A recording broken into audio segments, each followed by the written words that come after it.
Buenos días, amigos congresistas de FELAMPE. Como presidente de esta organización me siento muy contento, muy alegre por tener la oportunidad de darles la bienvenida a Guadalajara y tener la oportunidad de presentarles a la comunidad de la nutrición en Latinoamérica a nuestro invitado especial a Guadalajara, que es el doctor Dan Weisberg. El doctor Dan Weisberg es un reconocido médico que ha trabajado por 40 años en el campo de la nutrición clínica y sin duda es el líder más respetado en Latinoamérica y su equipo, y representa realmente el avance de la nutrición clínica.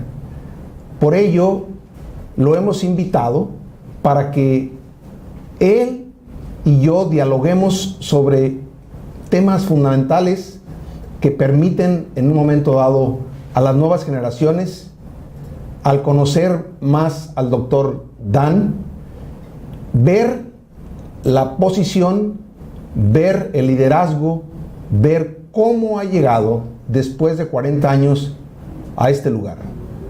Entonces, doy la bienvenida a nuestro amigo Dan Weisberg después de seguir la huella de él por 40 años. Amigo Dan. Amigo Humberto. Bienvenido a Guadalajara. Gracias por la invitación. Como comentaba Dan, es importante para las nuevas generaciones conocer cómo nace esa inquietud por la nutrición clínica.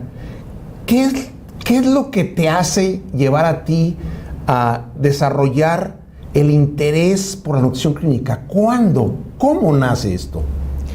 Bien, yo era un residente de cirugía general en el Hospital de las Clínicas de Facultad de Medicina de la Universidad de São Paulo y venía los pacientes muchas veces con fístulas, con una magreza, una desnutrición muy intensa y muriendo. Y en la misma época el doctor Joel Faintuch empezó a tratar esos pacientes con una mixtura que se llamaba nutrición parenteral. Es muy interesante que se misturaba flaconetes de 50 ml de glucosa 50% en la enfermería y se ministraba un aminoácido que venía lá de Japón. Y a mí me interesó muchísimo hablar con el doctor Joel, que fue sí mi primer maestro en esta época, cuando ya residente. Entonces esta fue la parte clínica, y ahí sí me interesé muchísimo y fui marchando. Después, cuando fui a hacer el posgrado, la maestría, fue en evaluación nutricional del paciente cirúrgico de aparato digestivo, con antropometría y exámenes bioquímicos en la época. Pero, Humberto, había un factor antes de esto. Es que cuando yo estaba en el tercer año de la Facultad de Medicina, no me gustaba ficar sin hacer nada en el periodo de la tarde. Y me presentaron a un laboratorio de investigación en cirugía metabólica, que era dirigido pelo maestro Ernesto Lima Gonçalves, que seguia os passos de Francis Moore, ou seja, a metabologia cirúrgica. E aí me treiné. Ou seja, durante os anos de acadêmico, já havia, melhor dizendo, as consequências do trauma, a resposta metabólica ao trauma. E aí, quando tive a oportunidade de ver esses pacientes com o Dr. Joel, então me interessei muitíssimo em desenvolver um campo que estava em Brasil crescendo. Entonces, podríamos decir que para ti el profesor Lima y el profesor Faintuch fueron mentores, inspiradores, motivadores. Con certeza. En el campo de la nutrología, del metabolismo, no cabe duda. Y como cirujano, el ver esa respuesta metabólica y preguntarte por qué estos pacientes están tan desnutridos, quizás los cirujanos ¿por qué hay tan poca conciencia si lo vemos diariamente este problema?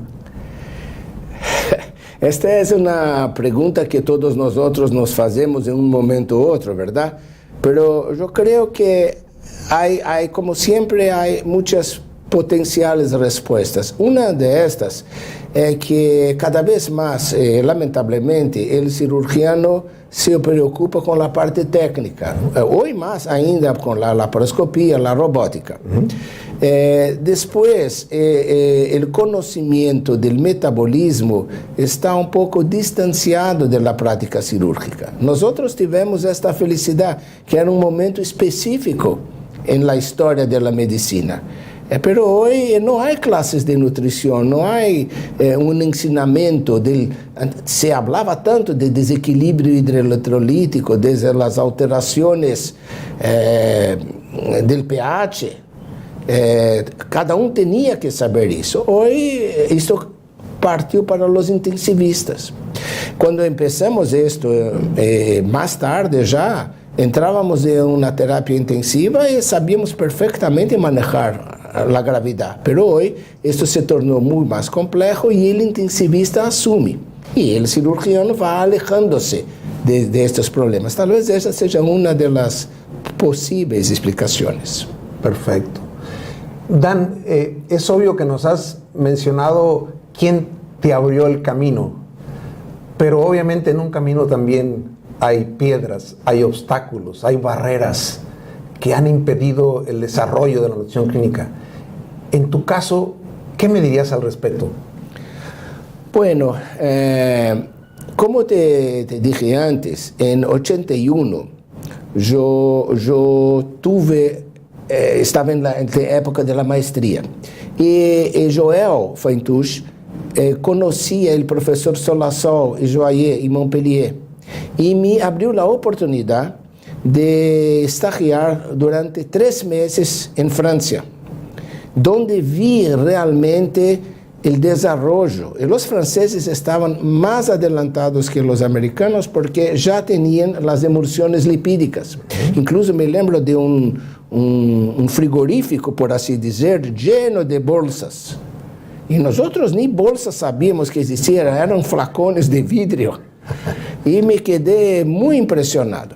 E volvi a Brasil e no Hospital Beneficência Portuguesa, onde já trabalhávamos com o Dr. Gama e Dr. Angelita em cirurgia, começamos um grupo de nutrição. Um grupo de estudos, com uma enfermeira do hospital, com a dietista do hospital e nós outros, que logo depois se oficializou como GANEP. Nestes períodos iniciais, nós fomos muitas vezes aos Estados Unidos a visitar o serviço de Dudrick, Wilmore em Harvard, McGee e vários outros, John Rombaugh, onde fomos aprendendo com cada um uma parte. E, como buenos latino-americanos, hicimos uma amálgama, uma junção de tudo que aprendemos. Por supuesto que houve barreiras. Primeiro, eu me recuerdo, no Hospital de la Beneficência Portuguesa, Humberto, os primeiros pacientes que nos chamavam tinham já 30 dias de ayuno. 30 dias. Uma vez me recuerdo, chegamos, era um senhor com megacolon, gravíssimo. Chamaram o grupo de GANEP para nutrição. Eu mirei e falei, pero não há uma enzima, não há uma proteína aí, não há nada o que fazer. E claro, se morreu 48 horas depois, o pobre. Pero, começando muito lentamente, e com o passar dos anos, foi cambiando.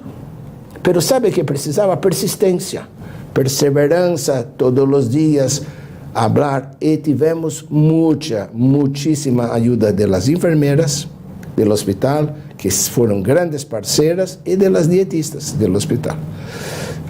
Hoje, graças a Deus, se há uma cirurgia, nós somos chamados em beneficência um dia antes, para passar a sonda, enterar, que seja.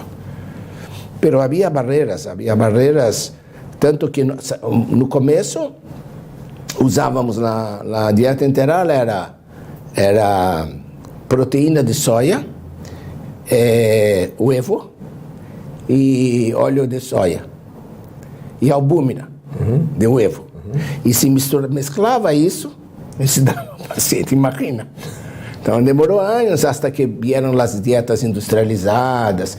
E, por supuesto, cada vez que havia uma diarreia, a culpa é da dieta. Então era uma barreira intransponível. Vate daqui que está o doutor diarreia. Muy bien, Dan. Es interesante también saber que nos comentes Brasil como país, especialmente en el área de la nutrición clínica, pues a través de todos estos personajes que nos has mencionado y especialmente ahora en tu persona, ha ocupado ya un liderazgo reconocido no solo en Latinoamérica, en el mundo. De tal forma que quisiera que nos compartieras qué es lo que ha llevado a Brasil a ese desarrollo en esta área. Eu creio que nós tivemos a felicidade de conviver com pessoas muito parejas entre si. Ou seja, o Dr. Antônio Carlos Campos, a doutora Isabel Correa, o Dr. Eduardo Rocha, e que são pessoas, muitos cirurgiões, mas outros intensivistas, que estavam vivendo no lugar certo, no momento certo. Pero estas pessoas têm, assim como eu, uma forte vocação acadêmica. Então, estudiamos muito, leemos muito, fuimos a muitíssimos congressos nacionais e internacionais e a cursos. Então, o conhecimento foi sólido, aliado a um momento especial e com paixão.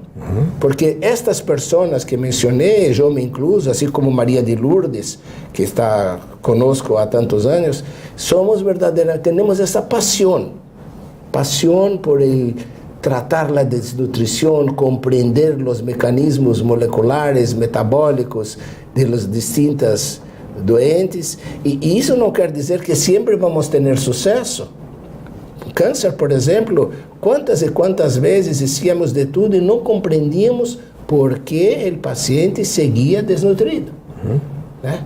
E hasta que agora já pensamos em empreender. Então, este é um caminho sem fim, maravilhoso, muito interessante. Todos os dias há novidades e agora com novas ferramentas de biologia molecular, o campo se abriu de uma forma maravilhosa.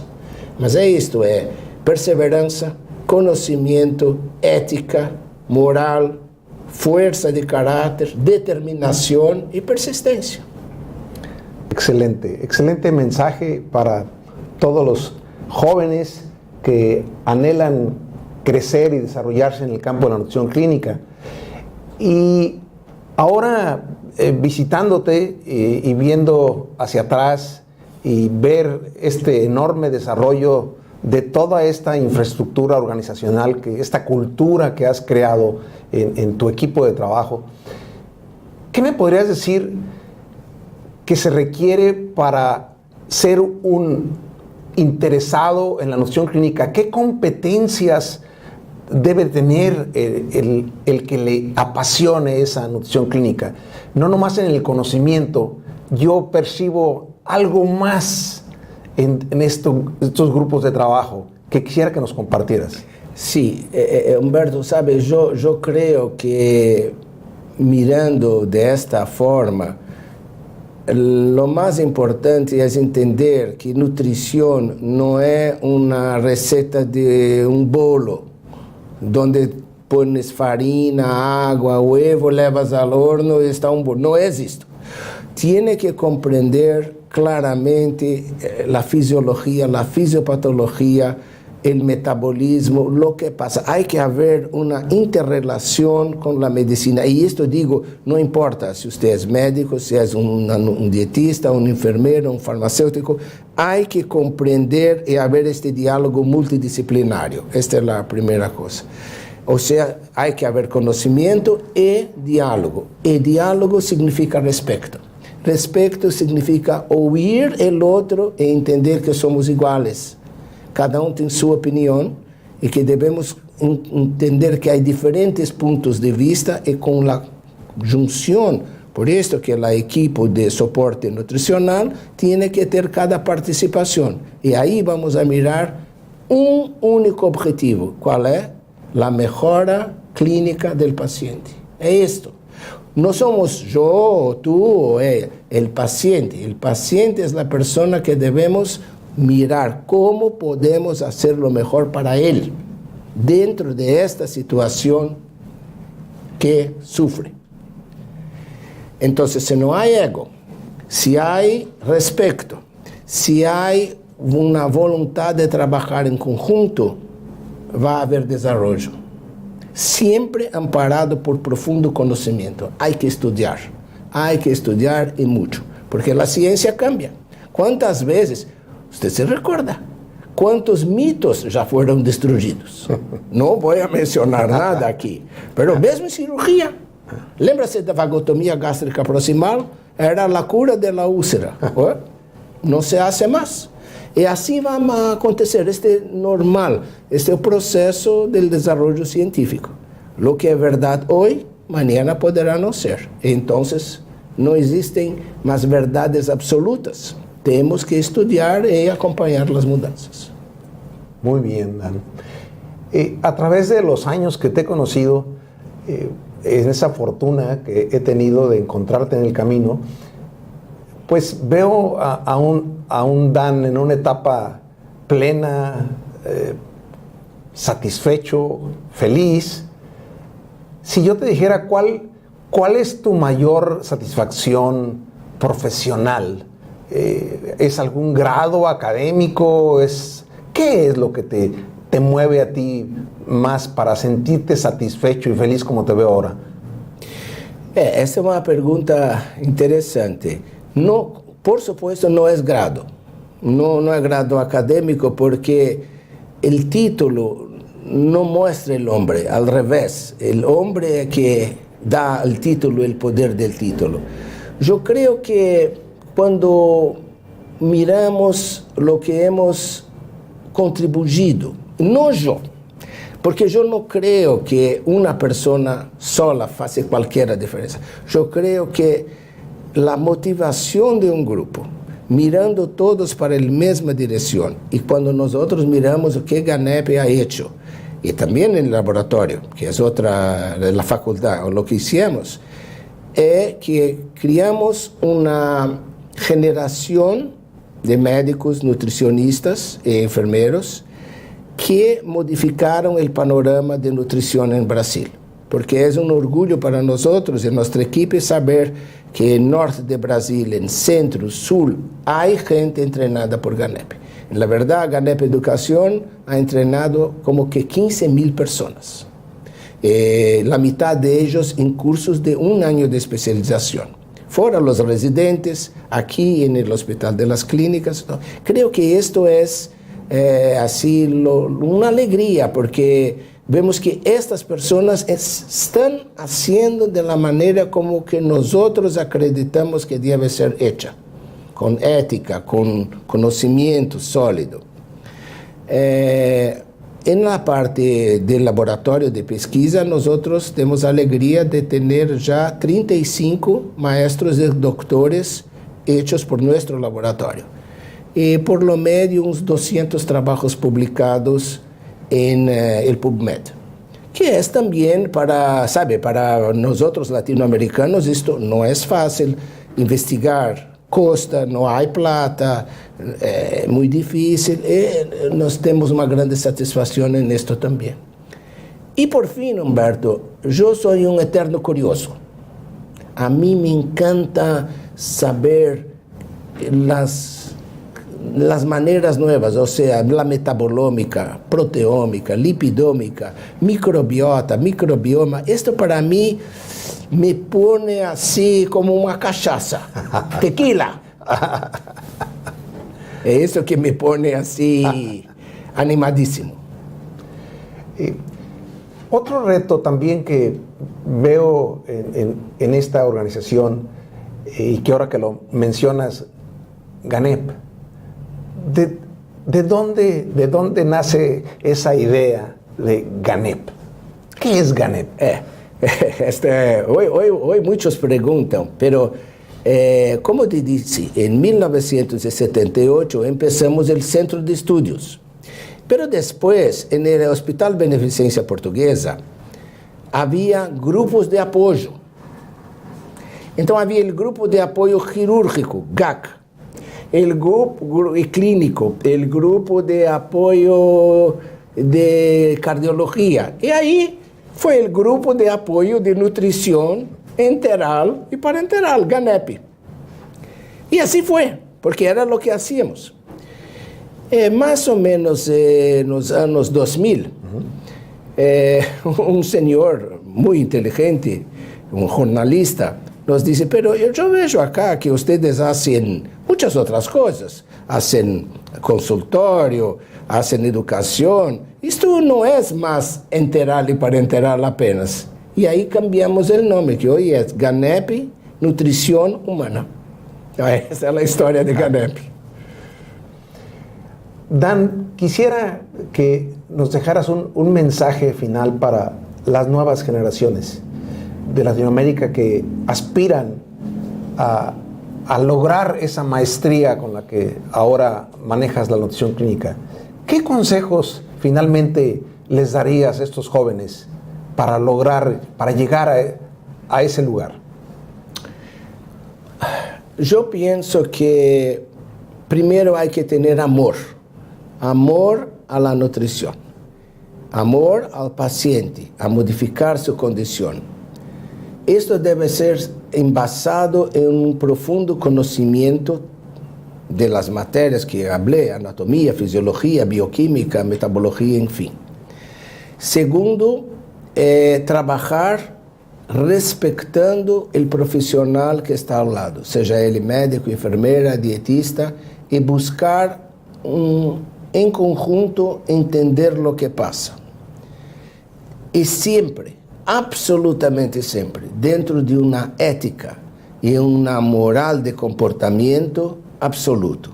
Yo creo que con estas misturas se puede lograr progredir. Y estar presente siempre, día y noche. Pues, amigos, colegas, han visto ustedes un camino que empezó hace 40 años y que hoy está en la excelencia de la nutrición clínica. Yo los invito a todos ustedes a tomar esos retos, los invito a reflexionar, a preguntarse, ser curiosos como Dan, para ver cómo pueden transformar cada uno de ustedes su entorno clínico. Te agradezco, Dan, la gentileza de estar contigo y poder ver el significado, la trascendencia que has tenido como individuo y todo tu equipo de trabajo hacia el mundo, y la apertura y la oportunidad que nos dan para soñar que se puede llegar a la excelencia. Un gusto, Humberto. Muchas gracias por la oportunidad y esta maravillosa homenaje. Gracias, Dan. A ti.